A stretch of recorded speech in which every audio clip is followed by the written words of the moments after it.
Hello and welcome to a special conversation. We are coming to you from the Raisina Dialogue, India's biggest geopolitical event of the year. And Firstpost, India's fastest growing international news platform, is proud to partner with the Raisina Dialogue this year. Together, we are bringing you the Ideas Pod. Over the next 3 days, we'll bring you thought-provoking discussions with world leaders, decision makers and experts from diverse backgrounds. So what are the highlights? What should you expect? And what does it take to host an event of this scale? To discuss this and more, I'm joined by Dr. Samir Saran, President of the Observer Research Foundation, or ORF, and Curator of the Raisina Dialogue. Hello, Samir. Welcome to the Ideas Pod. How are you doing? Have you slept? I haven't slept, but that's out of excitement. The excitement is that ORF and Firstpost are partnering to put together a series of conversations that are definitely going to be exciting. And the greater excitement is that I'm sitting next to Palki Sharma on a show. How can I disagree with that? Yeah, I'm sure that's very exciting. But congratulations. Raisina Dialogue is in its 10th edition. It keeps growing bigger every year. What do you want to tell our viewers about how big it is this time? How many speakers? How many sessions? I think the numbers are obviously vast. I mean, the numbers are really large. We have 2,000 international arrivals. We have 4,100 total participants, including those who are coming from India. We have 250 students from within the country. We have 60 international students. We have 60 young leaders. We have a plethora of our alumni who are returning, 130 of them who are returning from 70 odd countries. So the numbers are big. But I think the essence is that in a world where anxiety levels are high, people are reluctant to speak, people are finding conversations less important and making certain decisions and choices unilaterally more easy, Raisina Dialogue continues to be appealing to many. And I think that's the message, that a world that refuses to talk gathers in New Delhi to argue, debate, discuss, disagree, and perhaps also discover solutions that are useful to all. That's fantastic, and that's something that has always struck me as interesting about Raisina Dialogue. The other thing is that I think you've taken these conversations out of closed doors. You know, diplomatic, policy-making decisions or discussions are usually within a small group. Now, you say you've got students, you've got policymakers, you've got people from think tanks, you've got the general public interested in something like this. Carl Bildt came and told me, he said, Samir, in no conference in the world will I have an 18-year-old student sitting next to me and asking me questions. He says, this is something unique about Raisina, don't lose it.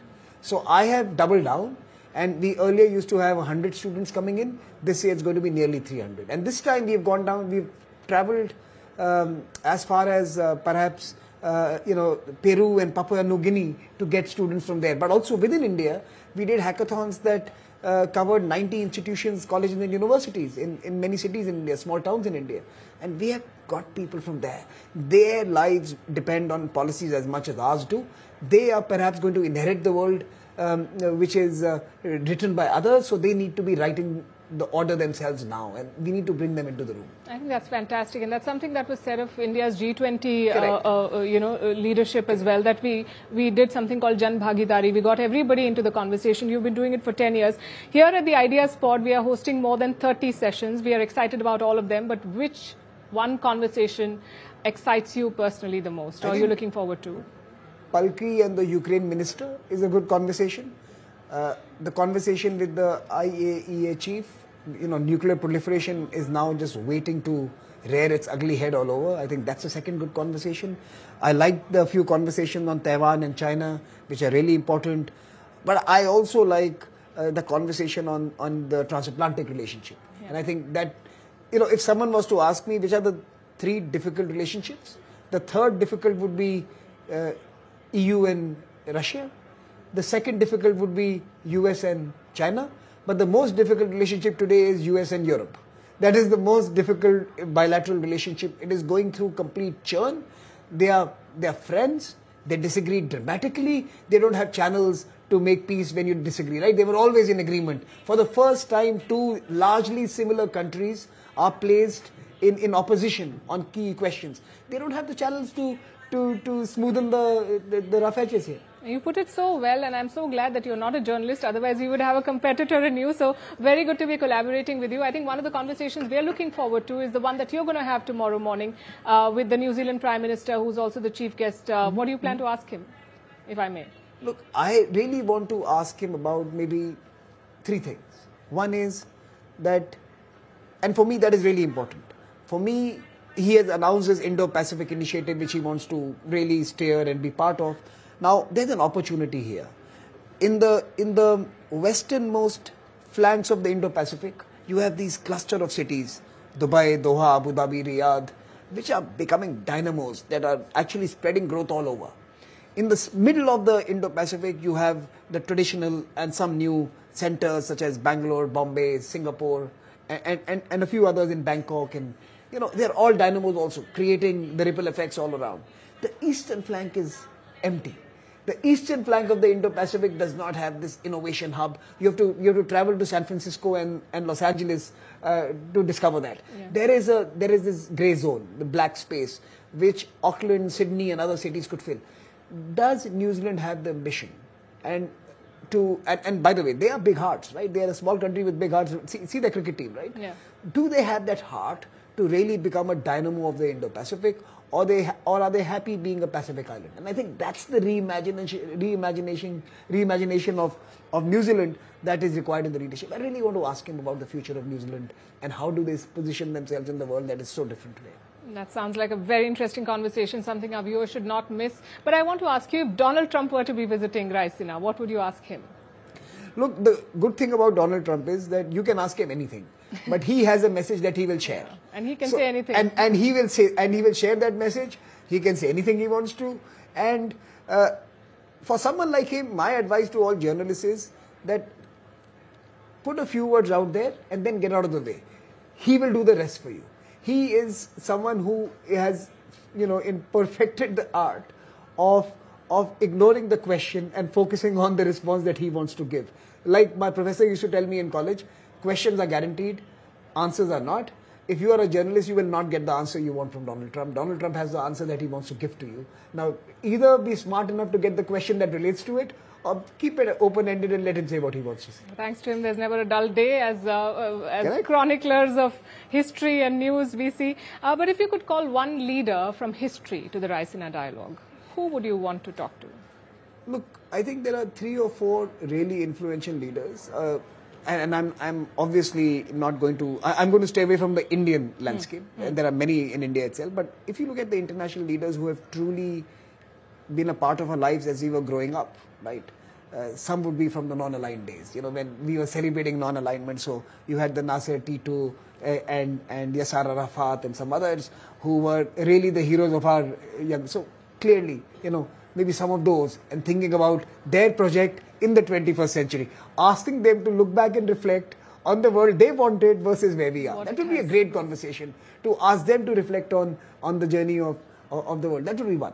But obviously, I think the 90s, the 80s and 90s, when the world was going through its second churn, in some sense, post the big wars, and you had the breakup of the Soviet Union, Gorbachev would be a great guest to have, to really speak to him on what made him decide to do what he did. Yeah. He changed history forever. And would he do it differently And now? Would he do it differently now, looking back? Yeah. So, retrospective conversations would be great to have with so many leaders. Maybe even with some of the Chinese leaders, for example, yeah. You could clearly have a very decent conversation with Deng Xiaoping. And,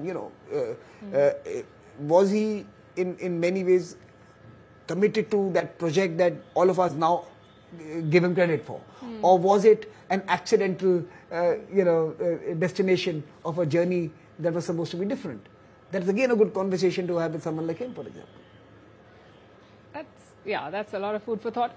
But when you started this some 10 years back, what is it that made you think that we need a platform to bring in leaders from all over the world? And I see year after year people with different ideological leanings, people with different geographical backgrounds, different projects that they've taken up as thought leaders, as policymakers. What made you think that we should be hosting something like this? No, we started this process maybe 15 years ago. It became the Raisina Dialogue 10 years ago. But we were kind of experimenting with formats and ideas for 5 years before we stumbled upon one Indian Foreign Secretary called Dr. Jaishankar and this idea. And in some sense, it was you need a number of events to unfold in a certain way for that big direction to emerge out of out of all those smaller decisions. So it happened 10 years ago. But I think the drivers were three. For a country that contributes 1/6 of humanity at that time, we were still looking at platforms outside the country. Pretty much like you, Palki, you want to build, you have built an international news platform out of India. When 1/6 of humanity which 1/6 of humanity can identify with, relate to, in many ways also be informed through. The same thing was also true of the strategic dialogues and the think tank conclaves, which were basically Western designed, where the agenda was written by them. They held the pen, they decided who spoke, they decided when to give the mic to someone, and they decided the theme that they would agitate. Now, we were literally performers in a circus when we went to Western platforms. We were always, the most darkest cleavage of our region or of our country or of our society would be the topic of discussion in those platforms. We will not be talking about India's role in the world, India's role in technology, India's progress in XYZ. We will be talking about the deepest, darkest elements of any region that, by the way, abounds everywhere. Yeah. But we were performers in their gladiatorial, arenas, and it had to change. The Swahili saying that the story of the hunt would always be told by the hunter till the lion learns how to write. And I think, in some sense, we have to be the host of conversations to be able to have meaningful conversations for ourselves. The conversations we host in many ways define us. We used to be reluctant about Quad. We started, in many ways celebrating Quad in 2016-17. And in 3 to 4 years, we were having, foreign ministers meetings, and now we are having head of states meetings. We were reluctant about doing certain things because we had not voiced them loudly. A theater like this, one, explains us to the world, but explains us to ourselves as well. So a Raisina dialogue is as much a conversation between the world and us as it is with India with itself. Yeah. And in many ways, we are thinking of ourselves in narrative terms as shapers, leaders, doers, contributors to, the global governance architecture, and that makes us more responsible and makes us even, strive to live up to those ideals that we speak of. Or you could say it's a manifestation of what Dr. Jaishankar says, that we're dropping the hesitations of history. We've found our place and we've claimed it. हमें ये डर था, we were scared that we don't want to be caught saying something which is slightly different on our own platforms, but we were happy to say the same thing sitting outside. Why? Yeah. We should have the debates here. In fact, we should also create some of our own circuses here. We should have people come and fight out their regional and domestic quabbles here. I see how you've curated some of the panels. Yeah, so it's time for us to see to have the ringside view of certain other conversations. But most importantly, you're not going to get every conversation that will lead to some definitive outcome or some, an idea that will result in a policy decision. But it will lead to a process that will create churn, and where different folks will contribute, and eventually you will get there.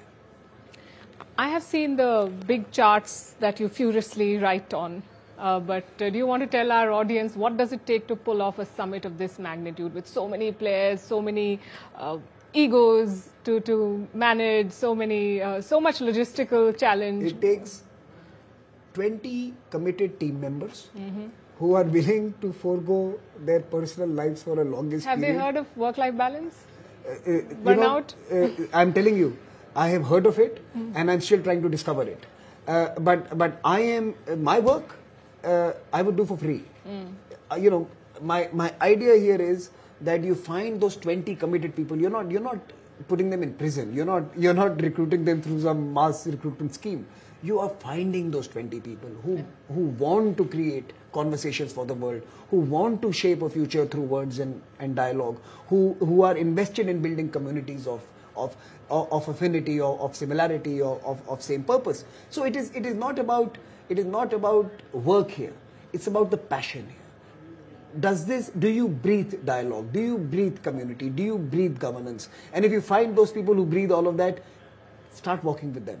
Build this committed team of 10, 20 people, and I'm telling you, life is easy.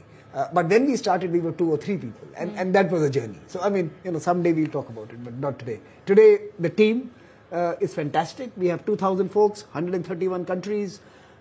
We have 7 hotels. We have thousands of flights to curate. but they do it with a smile and they do it very well. That's fantastic. There's so much to congratulate you for building the crack team, for building this platform, and for having us partner with you, Samir Saran. Thank you very much, and all the very best. That is the trophy. Partnership with Firstpost, and thank you, Firstpost, for doing this. And I hope together we will create a whole new bouquet of content for both yours and our audiences. And Palki, thank you so much for doing this. We are very excited, all of us. Thank you. Thank you.